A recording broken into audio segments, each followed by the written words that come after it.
Bonjour à tous, j'espère que vous allez bien. Donc aujourd'hui, nouvelle vidéo d'analyse graphique de différentes sociétés, de différents secteurs d'activité qui me semblent intéressantes à vous faire partager mon point de vue sur ces sociétés-là, qui graphiquement, il y a, je pense, des choses à surveiller de près. On fera un gros point sur le CAC 40 aussi, voir ce qui s'est passé cette semaine et essayer de se projeter pour la semaine prochaine et définir des zones clés à surveiller. On verra rapidement la microéconomie et la macroéconomie aussi.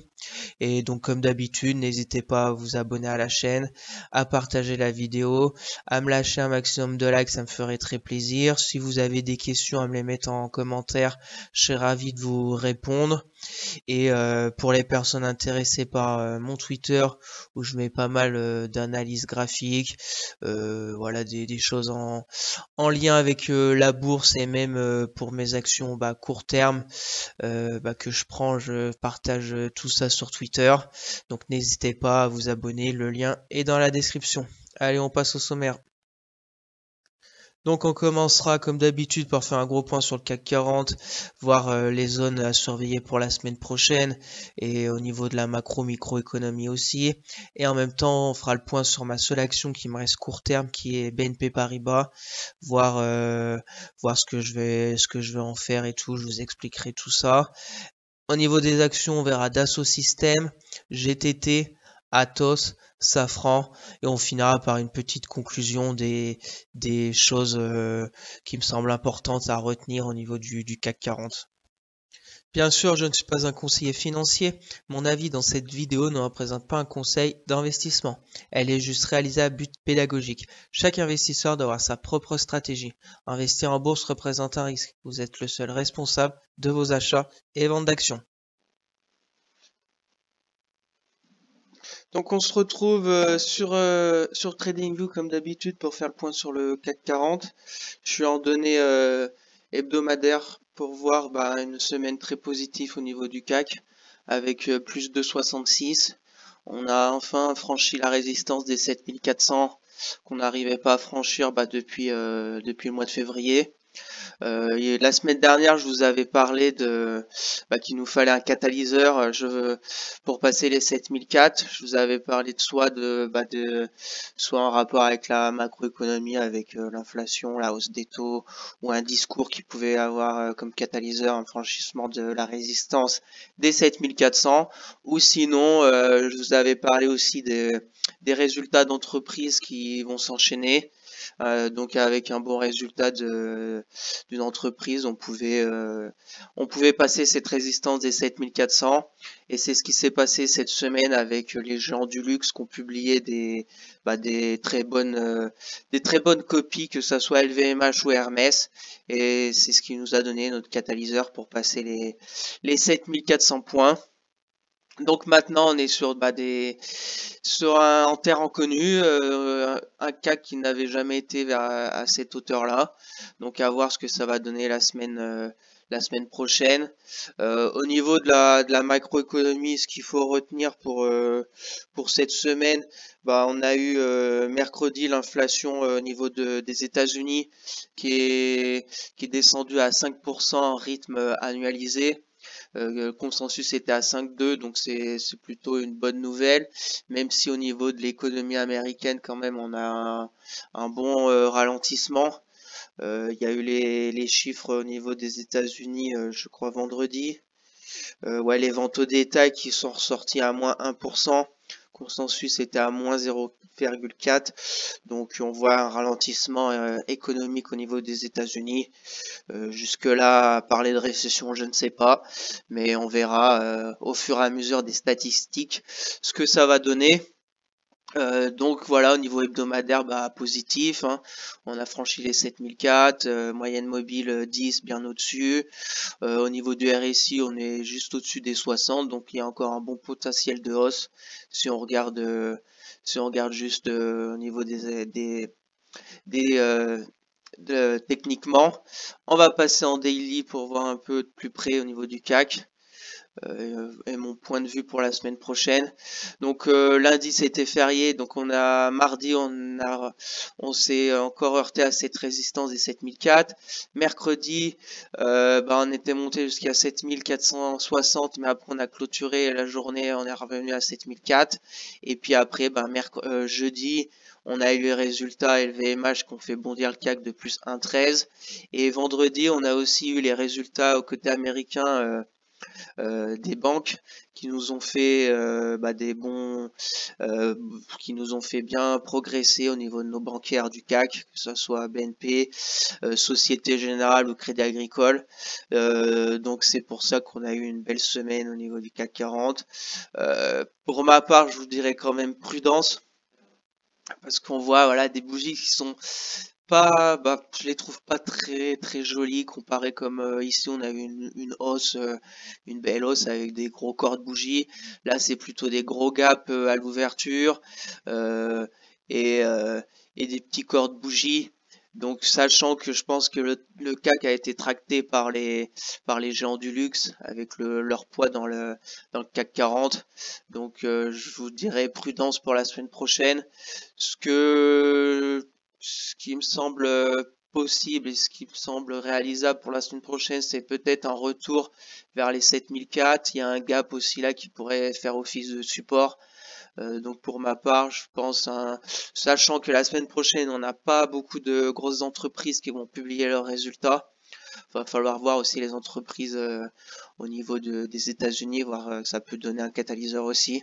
Donc un retour par ici, 7004, on reviendrait peut-être prendre appui sur la moyenne mobile 10 en support dynamique, me paraît un bon point intéressant. Maintenant, comme vous le savez, c'était résistance, maintenant ça pourrait devenir support. Ça nous ferait une belle zone de polarité, les 7400 points. Donc à suivre pour la semaine prochaine, sachant qu'au niveau de la macro, ce qu'il faut retenir, que bien sûr je vous partagerai sur Twitter, le lien est dans la description, je vous mettrai les entreprises, les principales entreprises qui peuvent faire bouger le marché, je vous mettrai sur Twitter le calendrier pour la semaine prochaine, que ça soit des entreprises ou même de la macro qu'il faudra je pense suivre de près. On aura par exemple mardi dans la nuit le PIB au niveau de la Chine qui prévoit 4% pour le T1. Et précédemment c'était 2,9, donc on va bien voir si la Chine avec la réouverture, si l'économie est bien repartie. Après on aura mercredi l'inflation zone euro prévoit 6,9% comme pour la dernière au mois de février. Là c'est pour mars, donc on voit une inflation qui quand même qui colle à la peau au niveau de l'Europe. Donc à suivre comment que ça va ressortir.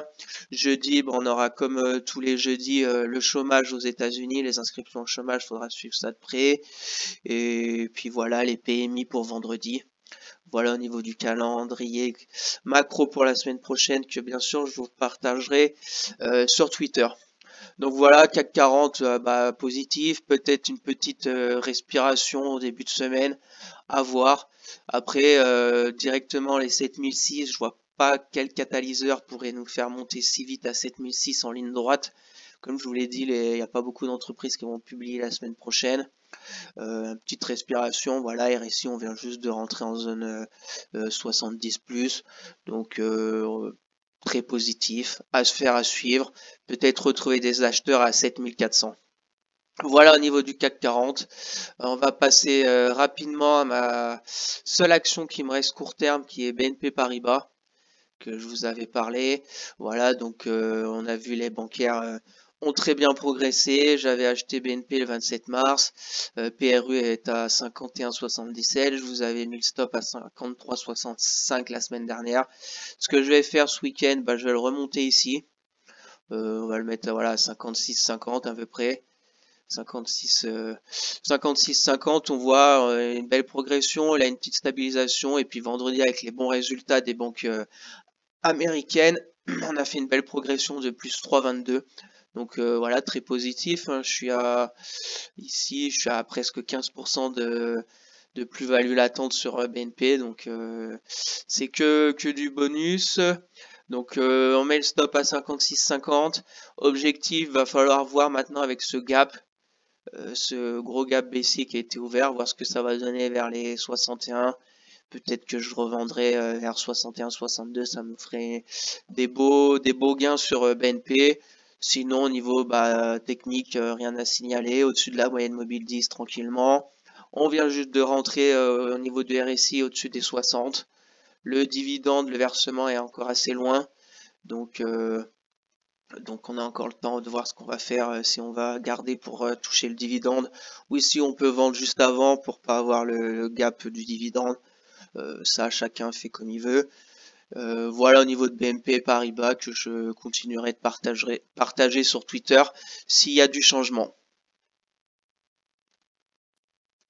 Donc on va passer à Dassault Systèmes, une entreprise que je vous montre assez souvent parce que déjà fondamentalement elle est très intéressante, très solide. Voilà, quand on voit son graphique en hebdomadaire, on voit que c'est une valeur de croissance avec une moyenne mobile 200 hebdo qui est en train là d'être un peu, on joue un peu en dessous, on jouait un peu en dessous, on va dire, et là on est repassé au-dessus, donc intéressant. Est-ce que la baisse de 2022 est terminée sur Dassault Systèmes? Je ne sais pas, mais ce qui est sûr, c'est qu'on voit cette belle moyenne mobile 200 hebdo qui a presque jamais été franchie depuis 2009, juste de voilà fin d'année 2022. Donc voilà, au niveau de Dassault Systèmes en hebdomadaire, j'avais cette résistance oblique baissière qu'on a réussi à franchir la semaine du fin janvier. On va se mettre en daily pour voir ça de plus près, vous montrer ce que j'attends de Dassault Systèmes. Donc Dassault Systèmes, on voit avec cette grosse progression là de 12% le 2 février, on a tapé sur cette résistance des 38 € à peu près. Et là, on est un peu en forme de range entre 38 € et 36 €. On voit que pour le moment, on n'arrive pas à casser la résistance des 38, mais on tient quand même le support des 36, avec en plus en support dynamique un peu la moyenne mobile 200 daily qui vient un peu en soutien. Donc ce que je surveille sur Dassault Systèmes, déjà, c'est le 26 qui va bientôt arriver dans 10 jours à peu près. 26 avril, résultat du chiffre d'affaires du T1. Donc est-ce que ça va être le catalyseur qui va nous faire casser la résistance des 38 €? Peut-être. Va falloir aussi suivre, il va y avoir les GAFAM qui vont publier aux États-Unis. Ça pourrait peut-être donner un coup d'accélérateur à Dassault Systèmes. Ce que je vais attendre sur Dassault Systèmes, il y a deux stratégies.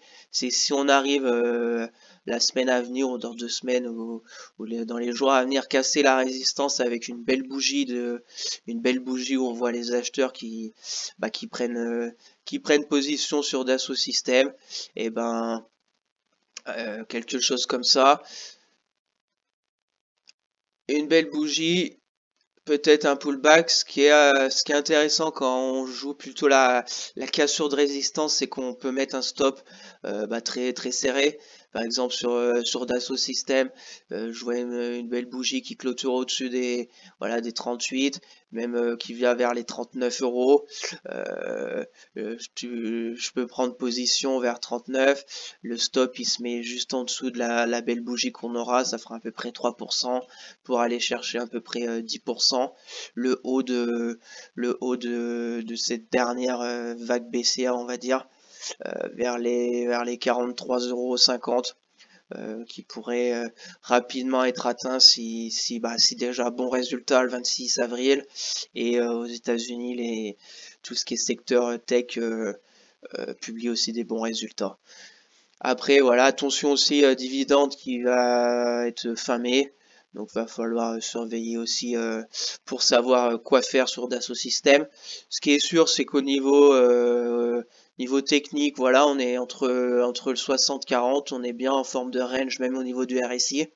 On navigue, on voit la moyenne mobile 17 sur le RSI qui passe en dessous, au-dessus, comme sur le graphique, quoi. On n'a pas de prise de décision au niveau de Dassault Systèmes, mais à suivre, voir s'il y a quelque chose les jours à venir. soit peut-être un retour sur support, qui pourrait être aussi une stratégie pour prendre du Dassault Systèmes plus bas et avec un stop si ça redescend ici. Voilà, on attend une belle bougie sur ce support avec un stop qui serait voilà, on voit très bien la zone de support, une belle bougie vers les supports vers les 35-30 et puis après bon on verra, on pourrait retourner sur la résistance. Donc il y a deux styles pour Dassault Systèmes. Si elle casse rapidement la résistance, prendre le train pour aller chercher les 42-43 euros, et si elle revient support, attendre de voir que le support tienne avec une belle bougie de retour d'acheteur pour après tenter de passer cette fois-ci la résistance des 38. Voilà au niveau de Dassault Systèmes qui fondamentalement est aussi très intéressante. Donc je pense que je vais suivre ça de près, que je partagerai sur Twitter. Donc passons maintenant à GTT. En données voilà, hebdomadaires, on voit qu'elle a explosé après en fin 2021, on est monté vraiment en ligne droite jusqu'à 133 euros. On voit la moyenne mobile 200 hebdo qu'on est même pas revenu dessus encore. Qu'on a une oblique ici là, oblique baissière sur GTT. Donc depuis août 2022, c'est baissier sur GTT. Est-ce qu'elle a fini de corriger? On est revenu ici. Belle zone aussi de polarité qui était le plus haut d'avant la crise Covid. On voit bien les 88 euros qu'on avait cassé la résistance mars 2022. Et là, on est revenu faire un tour sur maintenant support. Que le support a bien réagi. On voit pendant deux semaines, on a progressé. Là, cette semaine, on fait un moins 0,47. Une stabilisation sur GTT. On va se mettre en daily. Donc daily, on a notre résistance oblique baissière. On a les résultats chiffre d'affaires T1 qui vont bientôt arriver dans la semaine, là, le 20 avril. Donc là, c'est un peu la même chose. On voit très bien cette semaine une stabilisation du cours. Ni les acheteurs ni les vendeurs ont pris la main sur GTT. On a ouvert mardi à 96.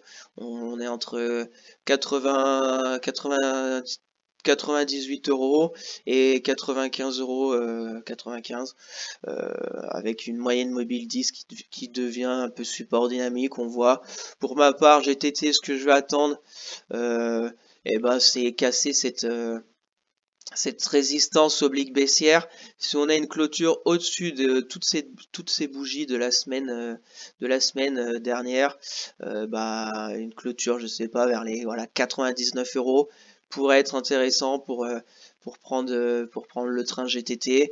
Là c'est pareil, c'est assez simple de mettre le stop. On met un stop très serré on va dire vers les 97 euros. Ça fait un stop très très très serré. Ça fait un stop de 1% à peu près.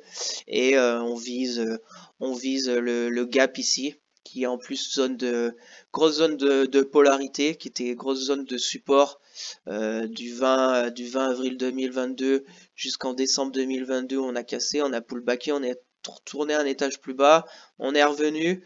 On a fait une sorte de presque de bull trap parce qu'on avait clôturé 3 jours au-dessus qui était résistance, et après on a ouvert un gros gap baissier et là on n'a pas réussi à combler ce gap baissier. On est retourné encore un étage plus bas et là on est en train on a fait un double appui. Ça peut être intéressant sur aussi une belle zone, comme je vous l'ai dit, la zone d'avant crise Covid. Donc techniquement intéressante. On va voir cette semaine, on va voir les chiffres du T1 le 20 avril. Donc on suivra ça de près, que je partagerai sur Twitter. Ça pourrait faire, si on a une belle 99, ça ferait 4-5% aller chercher au niveau du gap. Après, je pense que ça va être compliqué d'aller plus haut, plus vite, sachant qu'on aura la moyenne mobile 200 qui pourrait nous faire zone de résistance dynamique. Mais si on arrive déjà à peut-être rentrer quelques positions GTT, un stop très serré qu'on pourrait remonter très vite si elle remonte rapidement vers le gap. À suivre, je pense que je vais attendre surtout le résultat T1 parce qu'on sait qu'avec les résultats ça peut être tout bon comme tout mauvais et le marché des fois même avec des résultats bons c'est vendu, donc je préfère quand même attendre confirmation des résultats et puis voilà, le dividende ça va se passer au mois de juin, on a encore un peu le temps. Et RSI, on est tranquillement au-dessus de la petite moyenne mobile 17, on est au-dessus du 50, donc on est en zone neutre, et on voit très bien les 4 dernières bougies de cette semaine. Voilà au niveau de GTT, que bien sûr je partagerai sur Twitter. Donc maintenant passons à Atos. Atos c'est pas joli hein, graphiquement, on voit que depuis janvier 2021 c'est un peu la chute libre. On était, euh, on était tout depuis de 2018, 2021, on stagnait entre 79 euros et 50, 49 euros, 50 euros. Et après, depuis qu'on a cassé avec un plus un gap baissier qui est toujours pas comblé, qu'on a cassé les 45 euros, on a accéléré à la baisse pour aller jusqu'à 7 euros, 7,40 € sur Atos. Donc ça fait une sacrée baisse. Voilà, c'est très, on va dire pour prendre sur Atos, pour les personnes, c'est vraiment, on va dire spéculatif. Faut mieux peut-être regarder du côté de Dassault Systèmes qui fondamentalement est beaucoup plus solide que Atos. Mais je vous la montre parce que on peut quand même grappiller quelques, quelques pourcentages et surtout faire un gros money management, bien mettre son stop parce que quand Atos ça lâche, ça peut faire du dégât. Donc voilà, je vais vous montrer un peu. Là, on est sur un support oblique qui peut être intéressant. On voit un hebdomadaire que c'est en train de pas dire encore un très gros retournement, mais c'est en train de repartir un peu haussier. On voit première, un pullback, deuxième, on a encore un pullback. Donc est-ce qu'on va avoir la troisième jambe de hausse sur Atos? On va suivre ça, on verra bien. On va se mettre en daily pour vous faire voir ce que moi je vais surveiller sur Atos. Donc déjà, résultat, c'est du chiffre d'affaires T1 fin du mois, 27 avril. Donc on retrouve notre tendance haussière là en daily, vous voyez très bien. Première jambe de hausse, un retour sur le support, deuxième, et là on est en train de retourner sur le support. Est-ce qu'on va avoir la troisième impulsion? Je ne sais pas. Ce qui est intéressant aussi, c'est la moyenne mobile 200 en daily. Depuis 2021, on n'avait pas réussi à la franchir. On l'a réussi à la franchir euh, au mois de février. Et on voit cette moyenne mobile 200 qui commence à se mettre à plat. Donc c'est plutôt un signe encourageant, un signe positif sur Atos. Mais faut faire attention parce que là, on a cette grosse zone de polarité qui était support, résistance, qui est devenue support. On a fait un petit écart en dessous. Est-ce qu'on va réintégrer cette zone? Il faudrait pour relancer la dynamique. Pour le moment, ça a l'air de tenir la moyenne mobile 200, le support oblique. Donc à suivre sur Atos. Là, c'est pareil pour les personnes intéressées par Atos.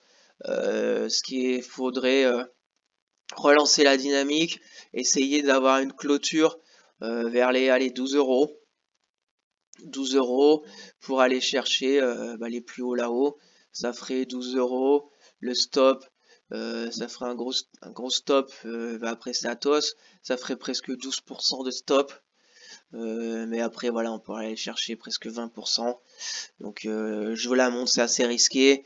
C'est pas fait, je pense, pour les débutants, mais pour les personnes qui ont un bon money management et etc. etc. Ça pourrait se tenter là-dessus sur ce support oblique. On va voir ce que ça va donner la semaine prochaine. On a une petite congestion ici plutôt sympa. Va pas falloir clôturer une journée en dessous des 10-40. Comme je vous l'ai dit, Atos, secteur un peu de la tech, avec les GAFAM et tout, des côté américain, ça pourrait relancer un peu comme Dassault Systèmes, Atos, même si je vous répète, fondamentalement, il n'y a rien à voir entre Atos et Dassault Systèmes. Comme je vous l'ai montré en hebdomadaire, ça n'a rien à voir graphiquement entre Atos et Dassault Systèmes. Voilà, après on est baissier, on est en dessous de la moyenne mobile 10, RSI on est en dessous du 40, en dessous de la petite moyenne mobile 17, donc à suivre, mais c'est plutôt viser un retournement qu'une continuation de tendance en très court terme. Même si la tendance primaire de septembre est plutôt haussière avec des pullbacks sur le support oblique. Donc je la ferai suivre sur Twitter, Atos, et voir ce que je fais. Voilà au niveau de mon point de vue sur Atos. Donc on va passer maintenant à Safran. Une entreprise que je vous parle pas souvent, mais qui est plutôt intéressante, surtout avec son secteur d'activité aérospatiale, défense, un peu technologie. Donc voilà, par les temps qui courent, c'est valeurs recherchées. On voit très bien que en hebdomadaire, on a eu la chute Covid. Après, on a eu une longue, on va dire, congestion un peu baissière, mais qui tournait aux alentours des 122 euros et point bas 90 euros. Et depuis on voit très bien en plus avec la moyenne mobile 200 hebdo à plat, et depuis qu'on a, on va dire, cassé, on a cette belle zone là, en hebdomadaire. Voilà, on a cassé un hebdo début janvier. On a fait un pullback qui est devenu maintenant support. Et là, on est en train de repartir à la hausse. Et là, on est sur une zone de résistance. On va se mettre en daily. Voilà, on voit très bien zone de résistance des 100, voilà, 138 euros. Première, on avait ici avant crise Covid. Mais là, pour ce qui est du court terme, 16 février, pas franchi, on est revenu au mois de mars. Mois de fin mars, c'est pareil. Et là, cette semaine, au mois d'avril, on est dessus. Ce qui est intéressant les dernières semaines, mi-mars, on était revenu sur cette grosse zone de polarité qui avait fait support. Là, on a retapé la résistance au 30 mars, mais on a corrigé que de voilà 138 à 135, donc une toute petite correction sur Safran, et on rattaque. Donc, est-ce que ça va lâcher? Ça se pourrait, surtout que comparé aux autres valeurs qui sont voilà Thales ou Dassault Aviation qui est un peu secteur, même si c'est pas totalement défense Safran, on est largement au-dessus des plus hauts d'avant Covid pour Dassault Aviation et Thales, et Safran on a encore de la marge. Donc voilà pourquoi je vous la monte. Secteur que je pense qu'il va être recherché. Ça peut même être un secteur un peu défensif. Si on a un CAC qui respire, peut-être que Safran peut continuer à monter, même si on a un CAC qui fait petite correction. Donc pour Safran, ce que je vais regarder, c'est si on franchit cette résistance, si on clôture vers les voilà 139 euros. Après, il va y avoir ce gap baissier. Je ne sais pas s'il peut jouer un rôle de résistance à suivre. On verra bien. Peut-être qu'il peut jouer un rôle de résistance pour un peu petite congestion. Et puis voilà, pour ma part, c'est aller chercher les plus hauts d'avant Covid sur Safran. Là, c'est un peu pareil. Quand c'est franchissement de résistance, on met un stop assez court. Le stop sera à 136 euros avec un peu de marge. Voilà, 136 euros. Ça ferait que si on prend vers les voilà 139 avec une belle bougie, 136, ça ferait à peu près 2%. Si on bute un peu sur ce gap ouvert et qu'on voit que ça vend un peu, et ben même si on grappille 1%, on remettrait le stop au niveau du PRU. Et puis si ça vend trop au niveau du gap, on sortirait flat. C'est une stratégie qui peut être adoptée, je pense, sur Safran. Et si le gap nous pose pas de problème, on pourra aller chercher dans les prochaines semaines peut-être le haut d'avant crise Covid, et essayer de chercher des plus hauts, des records sur Safran. Attention, résultat c'est du chiffre d'affaires T1 le 26 avril et dividende 30 mai. On a encore le temps, mais voilà, je vous note les deux. Important à savoir quand on investit. RSI, on est en zone neutre, on voit très bien. Ça nous ferait passer au-dessus du 60, ce serait positif. À suivre sur Safran, que je partagerai bien évidemment sur Twitter. Mais la dynamique est belle depuis octobre, on voit très bien, hein. C'est presque monté en ligne droite, on est monté là, on a fait une petite congestion mais à plat. Deuxième impulsion, là une petite congestion, on va dire une petite respiration. Est-ce qu'on va avoir la troisième hausse? On a fait ça, une toute petite respiration. Deuxième impulsion, pareil. Est-ce qu'on va réussir à chercher les plus hauts sur Safran? À suivre. Première chose à faire, casser cette résistance. Et puis après, on verra. La dynamique est belle sur Safran, donc je partagerai bien évidemment sur Twitter. Donc en conclusion, on va retour sur le CAC 40. Positif sur le CAC, nouveau record absolu au niveau du CAC. Attention quand même, comme je vous l'ai dit, cette hausse de cette semaine s'est faite grâce aux résultats des géants du luxe qui pèsent beaucoup dans le CAC 40.